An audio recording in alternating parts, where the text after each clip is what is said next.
What is up, YouTube? Today we're just doing a quick little tier list ranked video of PlayStation consoles, my thoughts on them, and yeah, just figure I'd do this because I'm bored and why the hell not, right?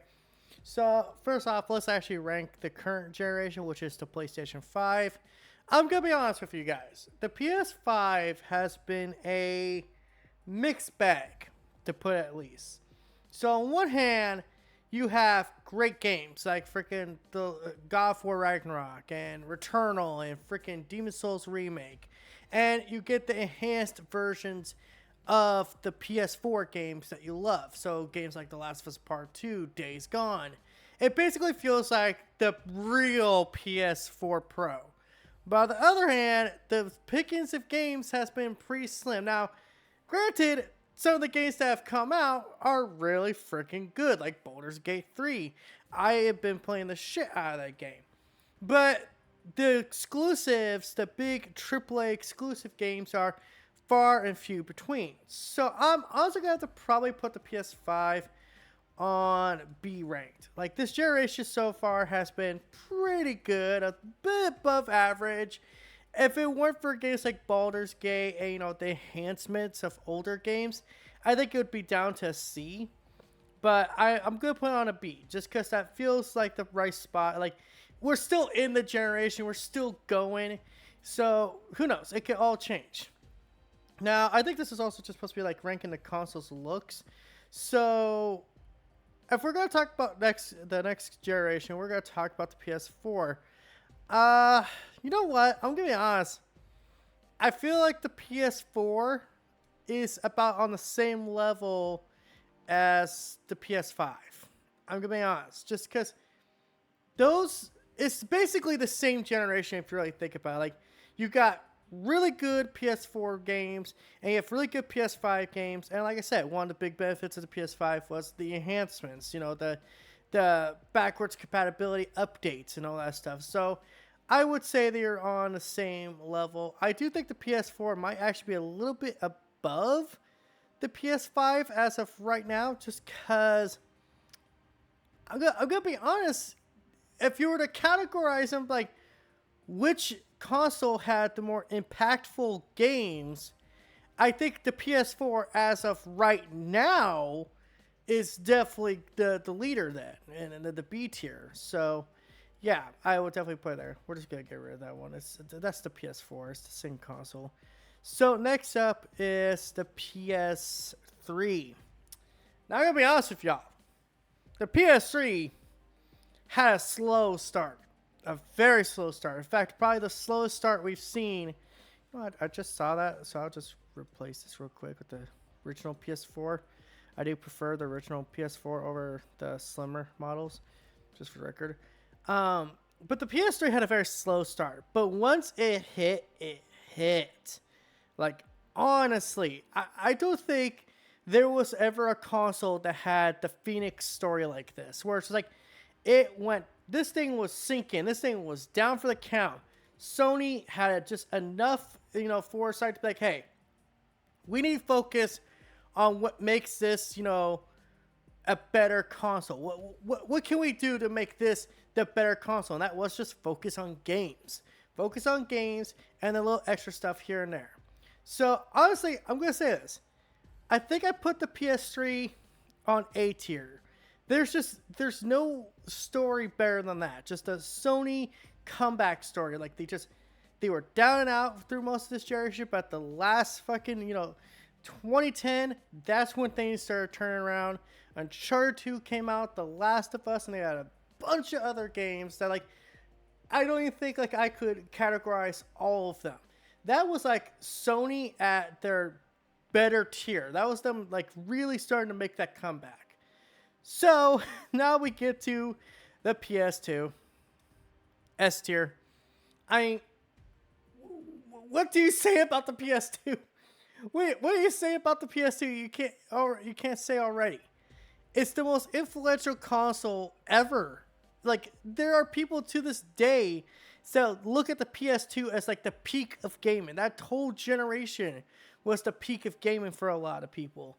And I grew up with the PS2, and I loved the PS2. Like again, kind of like with the PS3, it had this vast catalog of games. But what made it even better is that a lot of these games were games that would become timeless classics. Even games that weren't super great. You know, games that like we probably look back on maybe a little too fondly, like Godzilla Saved the Earth. But how many Godzilla games have come out since then that aren't a mobile game? Godzilla Save the Earth was kind of like the peak for the Godzilla franchise. Everything else was just kind of down. It was just kind of like a smaller scaled game.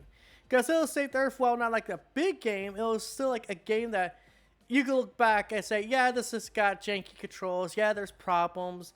But at the same damn time, it's the Godzilla game we always dreamt of. You know, and then you got games like freaking Jack and Daxter series. You got the Ratchet and Clank games, Twisted Metal Black, Kaminari Damacy. I can't say that name worth my life. What was that other game? Shadow Colossus. Origami, or what was that one game like with the wolf thing? I'm trying to remember the game, but then you got games like Beautiful Joe and all that. Just like, and this is not all even these games are even exclusive. But I can just think of these games like, man, I wish I could go back and, you know, like get younger me and be like, hey, you need to go get this game now. You need to go get this game, play it right now. So yeah, I definitely put PS2 on S tier. Now, of course, we got the PS1. Okay, so the PS1 is probably the weirdest console to look back on, because nowadays I don't feel like I am, you know, as forgiven to most of those PlayStation, you know, classics back then. There are a few that I'll always play, like Spyro the Dragon, Crash Bandicoot, the Twisted Metal 2 is also a good example.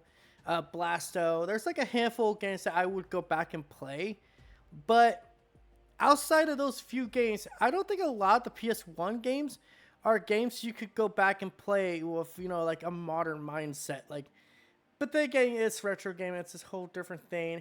But they're like, say like the tie-in games were still good. A Bug's Life, for example, Toy Story 2. Like, honestly, I feel like the PS1 was a very unique console because it was the first time developers were really getting their hands on 3D graphics, like really going into it. Like, they were starting to really find, like, okay, well, you know, what's considered like the best way to do this and all that stuff. And the PS1 was just like, it feels like, not to be mean or anything, but it feels like your first console. It feels like Sony's first console, because it quite literally was. And it's nice to see that even like their first console they did extremely well. I would say that the PS1, you know, off legacy alone, being the granddaddy of them all, deserves to be in the A tier. And also just the variety of games the PS1 has is insane. Like, oh my god. Like, this was like, you know, game developers' most creative time period, because no one had a nailed down formula, really. It was like anyone could have made a game, and that was crazy. There's games that, like, to this day, I wish would get a port, like Croc, The Legend of Gobos. You guys remember that game?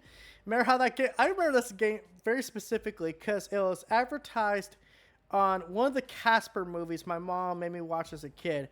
I was like, damn, I kind of want to play that Croc game. Then, like, 2 weeks later, I ended up getting the Croc game, where I think I got, like, a demo disc. Like, oh, God, just... I could talk about the PS1 and PS2 days, like, just, like, from a pure nostalgia standpoint, but, yeah. Now, I guess I'll kind of rank the consoles. Like, which one do I prefer? So, I think the Slim PS3 is that is the Slim, isn't it? No, that's the Super Slim. Oh no, the Super Slim is fucking ass tier. Just put D tier all the way. Ass tier all the way. I hate the Super Slim. It looks so stupid. It's the worst looking of the consoles. Same for the PS2. Yeah, it's just, the problem is, like, they just removed the disc injector and for the PS3, and with the Super Slim PS2, it was like they just made it a much smaller console. I like the big, beefy consoles. I like the ones that look like it got big dick energy. It ain't got no shame in that.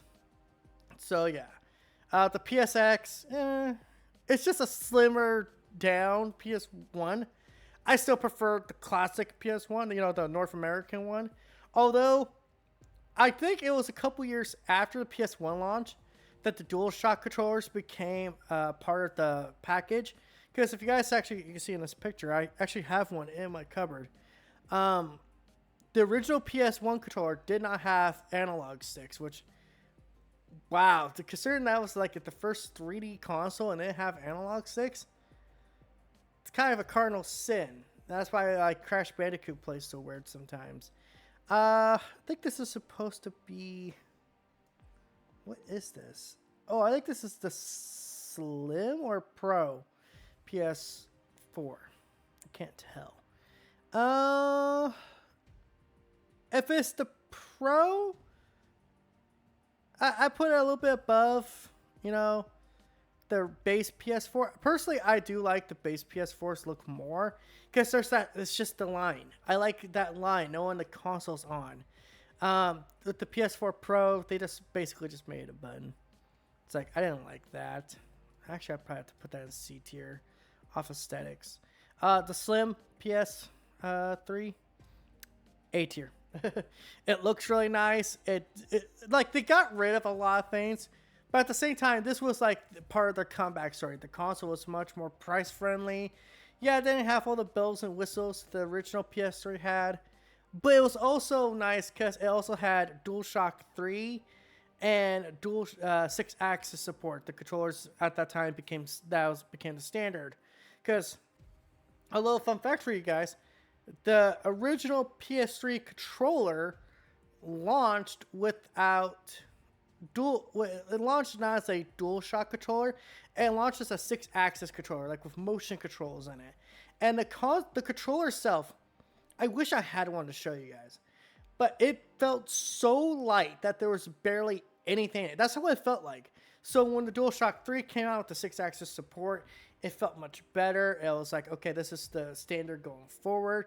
Had some weight to it. Like, controllers need to have weight. They do. They need to have weight. It's just something that needs to be, mandatory. A controller should not feel like I could just, I could flick it out of my hand. I'm holding a DualSense controller in my hand right now.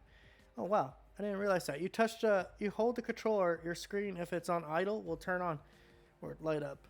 That's cool. But like a controller needs to have weight to it. So it doesn't feel like it just flicks out of your hand.